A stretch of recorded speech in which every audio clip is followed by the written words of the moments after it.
You've probably heard about UNRWA, the UN organization that is supposed to deal with Palestinian refugees from 1948. The problem is, for years, they have not only been turning a blind eye to Palestinian terrorism, but they themselves have been actively involved in terrorism. Since October 7th, it's only gotten worse. Now, it seems that Israel has had enough and they're finally banning this completely useless, morally corrupt, and flat-out terrorist organization for good. Stay tuned. I'm Justin, and this is the Israel Guys. Welcome to the Israel Guys, where we believe that in a world of Jew hatred and anti-Israel propaganda, you should have a direct connection to the land and people of Israel. Now, I think most of us at this point know that UNRWA is far from being a trustworthy organization. There's so much evidence about how they're actually embedded with terrorists. We're not going to get into everything on this video. We've made multiple videos about UNRWA on this channel, so go check those out if you haven't watched them yet. But for those of you who do not know, UNRWA, or UNRWA, stands for United Nations Relief and Works Agency. And this organization was made solely to deal with Palestinian refugees. Yes, they have an entire organization just to deal with Palestinian refugees. According to their website, they say, quote, "We provide assistance and protection for registered Palestinian refugees." Isn't it? It's just crazy to me that there's a UN organization just for the Palestinians, and not just for the Palestinians, but for specifically Palestinian refugees.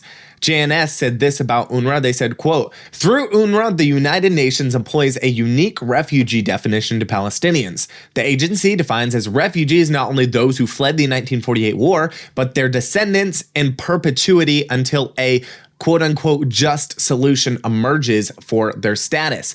The United Nations employs a different definition for all other refugees who cannot pass the title to their descendants and often lose it when they are naturalized elsewhere." Literally, the only country in the world, the only people group in the world, because Palestine is not a real country, that passes on the status of refugees from generation to generation. There are literally refugees still from 1948, which absolutely makes no sense at all. And UNRWA is only making that claim stronger and not helping the problem at all.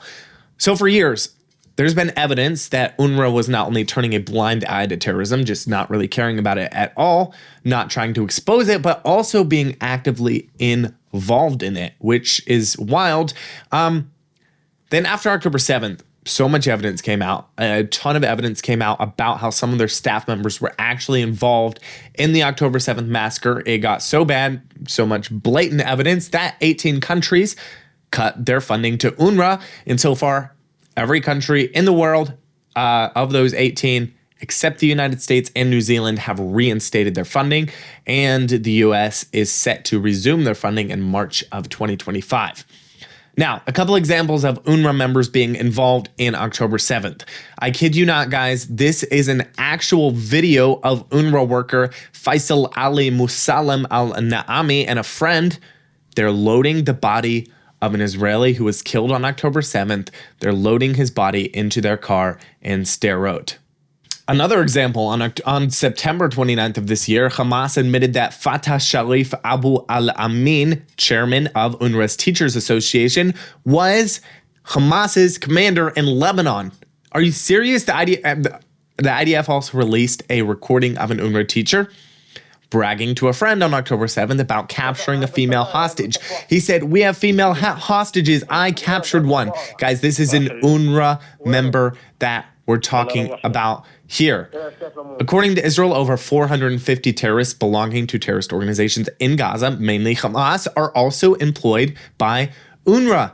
And just the latest one is Yahya Sinwar, the guy who was responsible for the attack on October 7th. They found an UNRWA teacher's card on him as a fake identity. Guys, are you kidding me?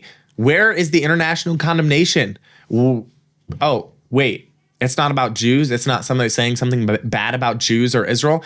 Well, never mind. There will not be any international condemnation because it is not about Israel and it's not about the Jews. Guys, We'll be back with the rest of the show in just 1 second, but first, every week our team here at the Israel Guys have the privilege of traveling throughout this gorgeous country to biblical places like Jerusalem, Judea, Samaria, and the Galilee.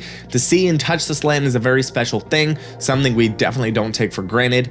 Our friends behind the movie I Am Israel know that so many of you are dreaming of touching the land of the Bible, and they've created a way for you to do that every single day. Designed especially for women of faith, jewelry by I Am Israel will give you a stylish and elegant way to wear a piece of the promised land wherever you go.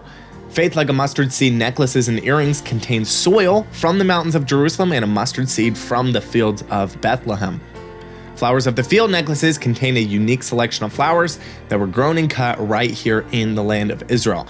Every piece is skillfully handcrafted and inspired by the words of the Bible. So if you're a woman who values both style and the land where Jesus walked, or a guy like us who doesn't know much about jewelry but knows that the women in your life would absolutely love these, visit the jewelry section at IamIsraelFilm.com or just click the link in the description below to get yours today. Thankfully, it looks like Israel has had enough. The Knesset just passed 2 bills completely banning UNRWA from operating in Israeli territory. Can we get a round of applause for that? That is good news here in Israel today.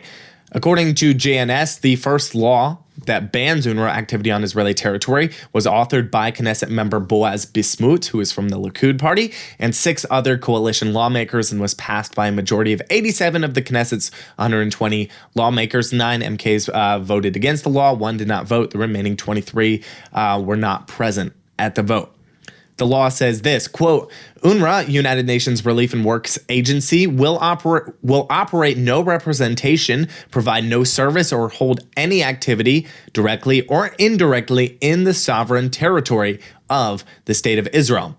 They passed a second law, which passed by 92-10, and it states, quote, no state authority, including entities and individuals who legally hold public office, will engage in any contact with UNRWA or its representatives.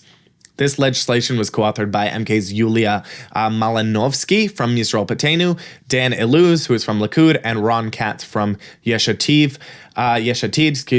Malinovsky said on X, quote, UNRWA will not operate in Israel. Their benefits will be canceled. Their entry to Israel will be banned. Total disconnect.